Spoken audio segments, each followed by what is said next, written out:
C'est un vélo assez cher. Tu l'as eu où? C'est mon père qui me l'a acheté. Oui, parce que des vélos comme ça se font voler tout le temps et d'habitude ce sont des gamins comme toi qui roulent avec. Agent, c'est le vélo de mon fils. Alors expliquez pourquoi votre fils roule sur un vélo qui a été signalé volé. Je n'ai rien volé. Alors on va découvrir d'où il vient. La bodycam capture l'instant précis où le soupçon se transforme en accusation. Non pas pendant une course-poursuite, non pas pendant un vol, mais au beau milieu d'un parc de quartier paisible, dirigé contre un enfant de 6 ans. La lumière de fin d'après-midi se répand sur le petit parc communautaire à la lisière du quartier. Le genre de parc où les parents emmènent de leurs enfants après l'école, où des chiens courent après des balles de tennis dans l'herbe, où des vélos sont appuyés contre les bancs, pendant que les enfants courent entre l'aire de jeu et les chemins de promenade. Tout paraît calme, familier, ordinaire. Un ballon de basket rebondit quelque part au loin. Une mère pousse un tout petit sur les balançoires. 2 adolescents sont assis sur une table de pique-nique en faisant défiler leur téléphone. Rien dans cette scène n'a l'air dangereux. Rien n'a l'air suspect. Sauf qu'au centre du chemin pavé, près de l'aire de jeu, un petit garçon roule lentement sur un vélo rouge vif. Il ne peut pas avoir plus de 6 ans. Petit casque légèrement de travers sur la tête. De toutes petites baskets poussent sur les pédales pendant qu'il fait prudemment le tour du chemin. Les petites roues d'entraînement cliquettent doucement contre le bitume chaque fois qu'il tourne. Derrière lui, sur un banc tout proche, est assis un homme d'une trentaine d'années. Français noir, grand, posture détendue, sweat à capuche sombre et jean, observant le garçon avec un sourire discret chaque fois que l'enfant termine un nouveau tour prudent du chemin. Toutes les quelques secondes, le garçon jette un regard en arrière. « Papa, regarde. » L'homme hoche la tête. « Je te vois, mon grand. » Le garçon s'illumine de fierté et pédale un peu plus vite. C'est l'un de ces moments simples pour lesquels les parents vivent. Un enfant qui apprend à faire du vélo.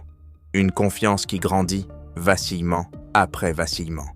Mais à l'entrée du parc, une voiture de patrouille passe lentement devant le portail. La bodycam s'active automatiquement lorsque l'agent ouvre sa portière.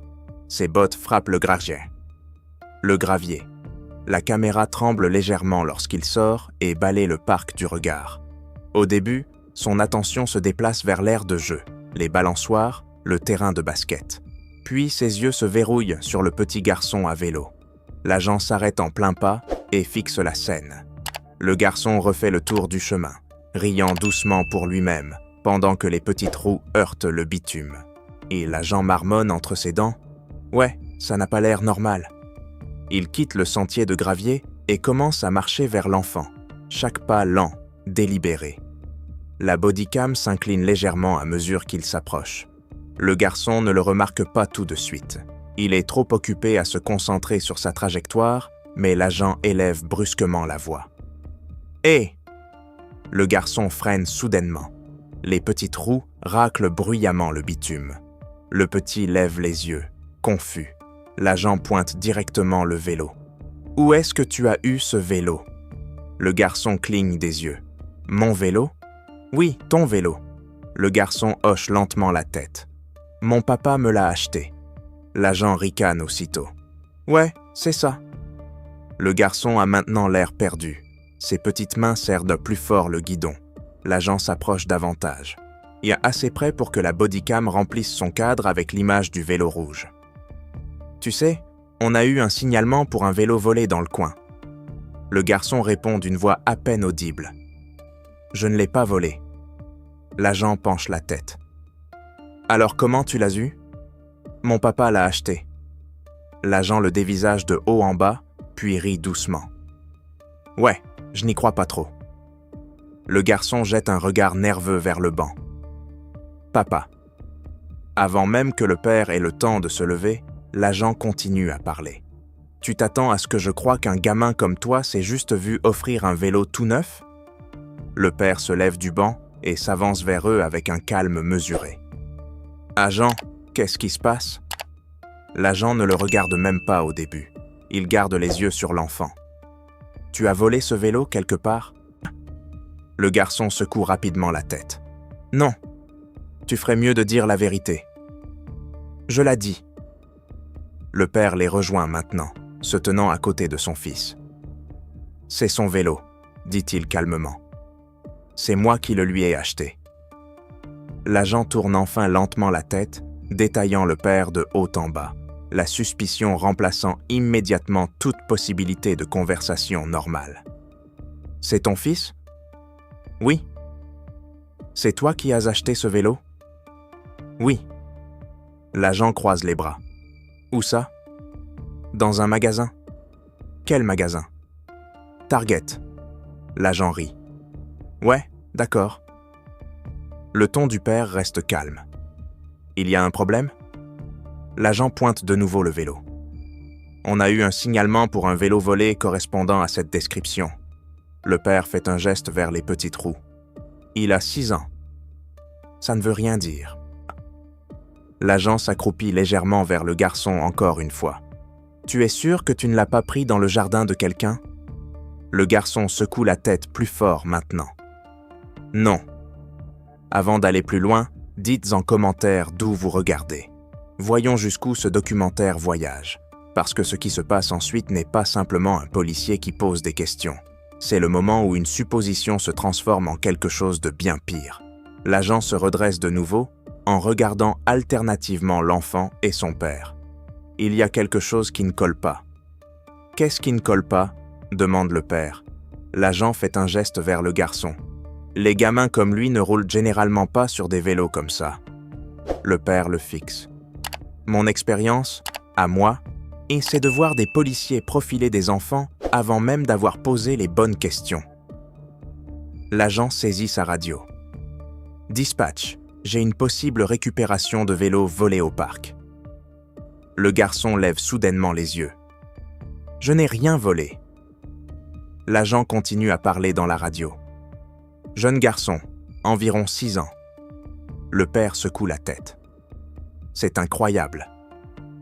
L'agent abaisse sa radio et le regarde de nouveau.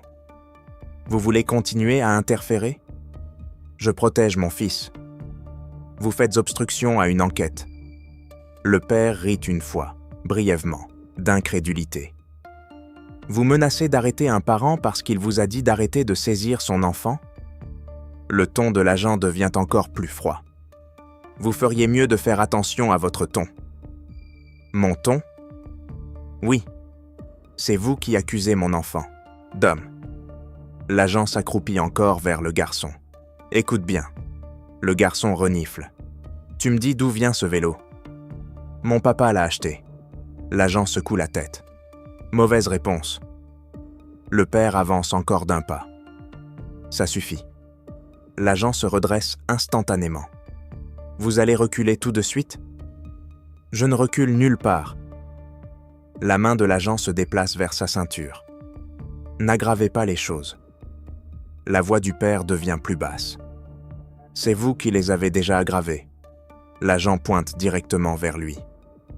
Vous voyez ça juste ici? Il désigne l'enfant qui pleure. C'est ce qui arrive quand des gens comme vous pensent pouvoir prendre des choses qui ne leur appartiennent pas. La patience du père craque enfin légèrement. Mon fils n'a rien pris. C'est ce que vous n'arrêtez pas de dire. Oh! Parce que c'est vrai. L'agent secoue la tête. Vous savez quoi? Quoi?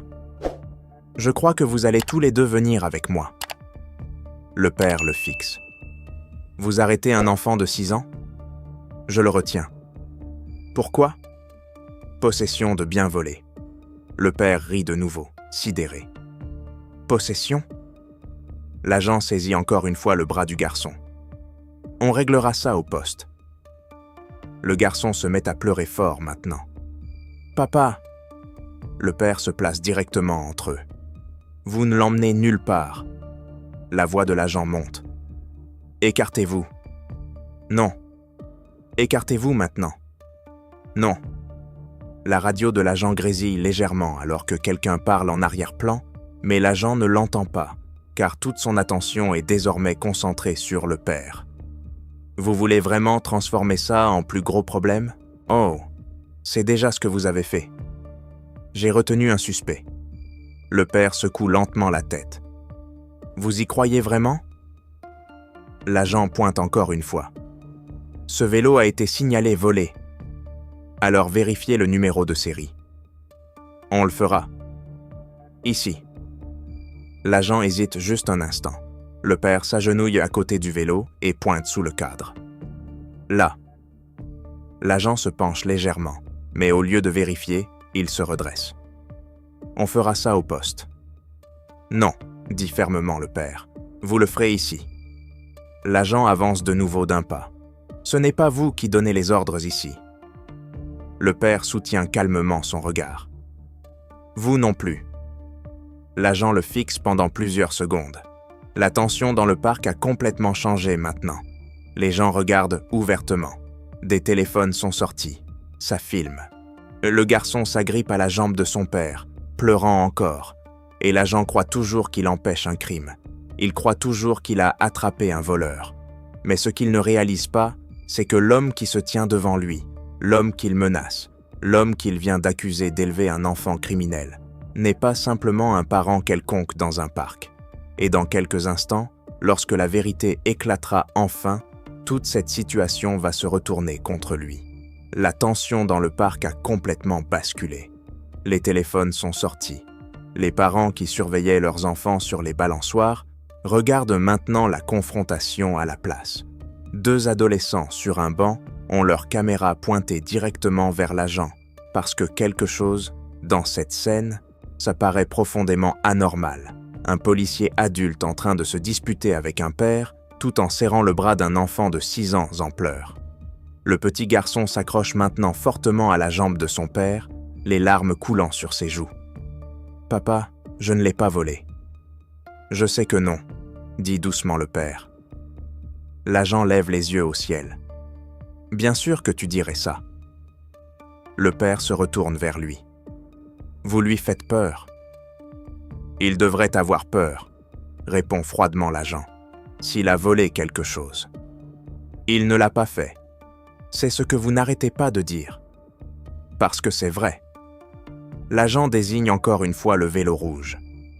Ce vélo a été signalé volé. Alors vérifiez le numéro de série. On le fera au poste. Vous n'emmenez pas un enfant de 6 ans au commissariat pour un vélo. L'agent s'avance encore. Ce n'est pas vous qui me dites comment faire mon travail. La voix du père reste calme. Vous ne faites pas votre travail. L'agent rit. Ah ouais? Oui. Alors qu'est-ce que je fais? Du profilage. Le mot reste suspendu dans l'air, lourd. L'agent secoue immédiatement la tête. Les gens comme vous disent toujours ça. Les gens comme nous, encore? Vous m'avez entendu? L'agent fait un geste vers le garçon. Les gamins comme lui ne se baladent généralement pas sur des vélos neufs comme ça, sauf si quelque chose de louche s'est passé. C'est raciste. Non, rétorque sèchement l'agent. C'est la réalité. Le père regarde un instant autour du parc, les gens qui observent, les téléphones qui enregistrent, puis il regarde de nouveau l'agent. Vous accusez un enfant de 6 ans de vol à cause de son apparence. Je l'accuse parce que ce vélo a été signalé volé. Alors vérifiez. On le fera ici. La mâchoire de l'agent se serre. Vous commencez vraiment à me taper sur les nerfs. Et vous avez attrapé mon fils. L'agent le pointe encore du doigt. Vous continuez à parler comme si c'était vous qui commandiez. Je protège mon enfant. Vous gênez une enquête. Le père soupire lentement. C'est ahurissant. L'agent fait encore un geste vers le garçon. Vous savez quel est le vrai problème? Quoi? Votre genre fait toujours semblant d'être choqué quand on vous attrape. Mon genre? Vous m'avez entendu? L'agent se penche de nouveau vers l'enfant. Tu veux dire la vérité maintenant? Le garçon secoue rapidement la tête. Je ne l'ai pas volé. L'agent se redresse. Ouais, on verra ça. Le père avance légèrement. Ça suffit. L'agent pointe immédiatement vers lui. Reculez. Non. Reculez maintenant. Non. La main de l'agent se rapproche de sa radio. Vous êtes à 2 secondes d'être retenu, vous aussi. Pourquoi? Obstruction. Pour être debout à côté de mon fils? Pour interférence. Le père secoue lentement la tête. Vous voulez vraiment aller sur ce terrain-là? L'agent affiche un sourire narquois. Oh oui. Très bien. Le père met lentement la main dans sa poche. L'agent réagit instantanément. Hé, les mains là où je peux les voir. Le père s'arrête. Je prends mon portefeuille. Doucement.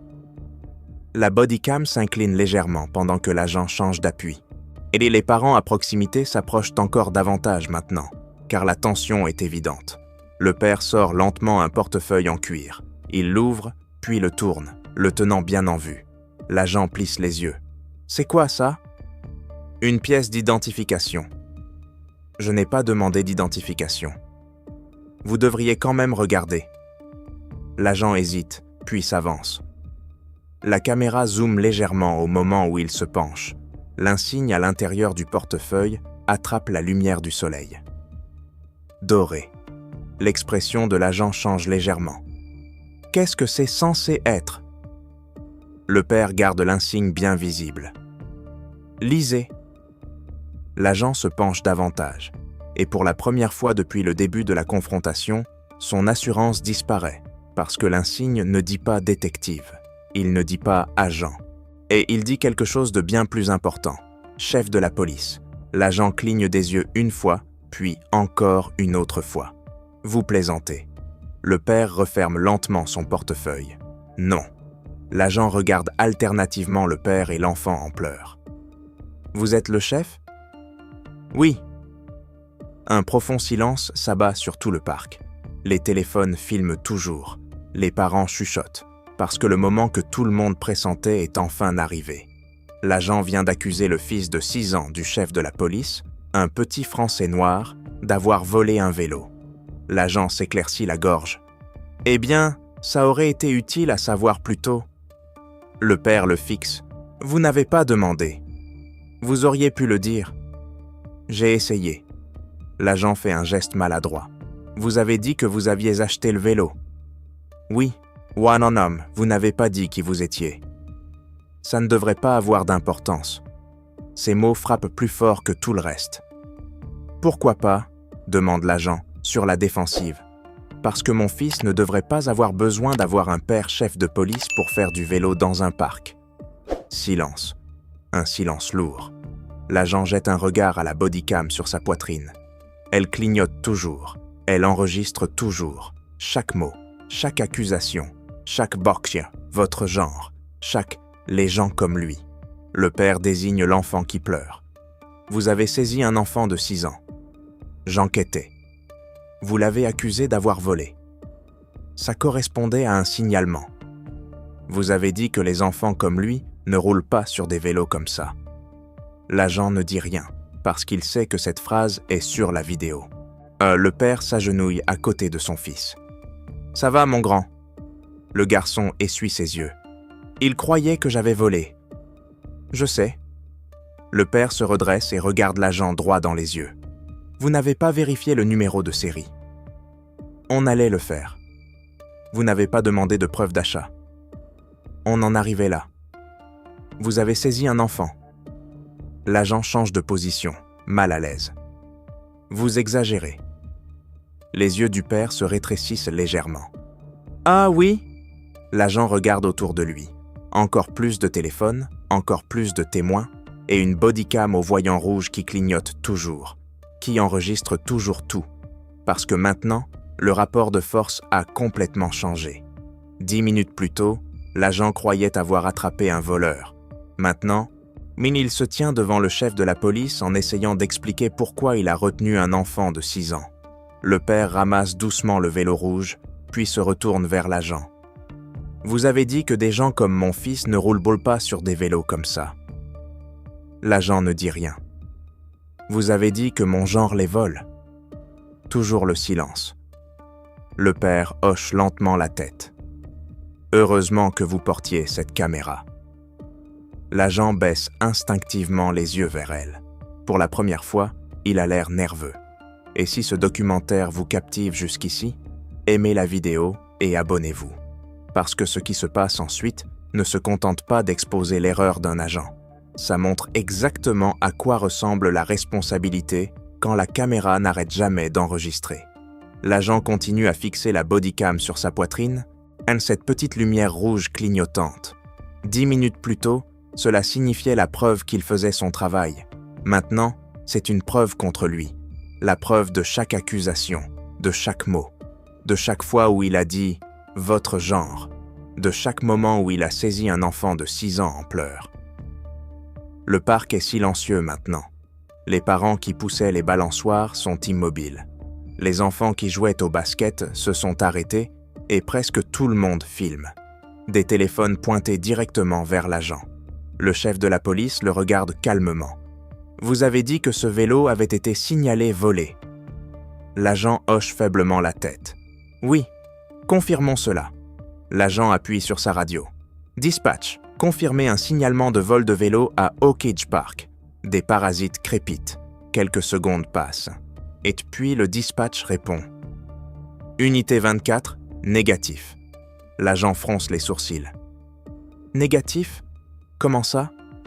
Nous n'avons aujourd'hui aucun signalement de vol de vélo dans ce secteur. » Tout le parc l'entend. Le chef hoche lentement la tête. Donc, il n'y a jamais eu de vélo volé. L'agent baisse sa radio. Ça correspondait à la description. « Quelle description ? » demande le chef. « Vélo rouge. » Le chef fait un geste vers le parc. « Il y a 6 vélos rouges dans ce parc. » L'agent ne dit rien. Le chef continue. « Vous avez arrêté le petit garçon de 6 ans. » Silence. « Vous l'avez accusé de vol. » Silence. « Vous lui avez attrapé le bras. » Silence. « Et vous avez utilisé un langage racial. » L'agent bouge mal à l'aise. « J'enquêtais. » Le chef secoue la tête. « Non. » « Quoi ? Vous faisiez des suppositions. » L'agent jette un regard autour de lui. Les parents qui le fixent, les téléphones qui filment et la bodycam qui clignote encore, capturant tout. Le chef s'agenouille à côté de son fils. « Ça va, mon grand ?» Le petit garçon hoche faiblement la tête. « Il croyait que j'avais volé mon vélo. » « Je sais. » Le chef essuie les larmes sur son visage. « Allez, retourne rouler. » Le garçon hésite, puis repart lentement à vélo. Les petites roues cliquettent de nouveau doucement pendant qu'il refait le tour du chemin. Le moment devrait sembler redevenir normal, mais l'atmosphère a changé parce que tout le monde sait ce qui vient de se passer. Le chef se redresse et fait de nouveau face à l'agent. « Vous avez dit que les enfants comme lui ne roulent pas sur des vélos comme ça ?» L'agent baisse les yeux. « Mais vous avez dit que votre genre vole des choses. » L'agent se frotte l'arrière du cou. « Je ne voulais pas dire... » C'est enregistré. L'agent regarde instinctivement la lumière rouge clignotante. Elle filme toujours. Le chef croise les bras. Ces images seront examinées ce soir. La voix de l'agent baisse. « Vous n'êtes pas obligé d'aller plus loin. » « Je ne suis pas obligé ? » « Non. » Le ton du chef devient plus froid maintenant. « Vous avez saisi mon enfant. Je croyais... Vous l'avez accusé de vol. Je répondais à un appel.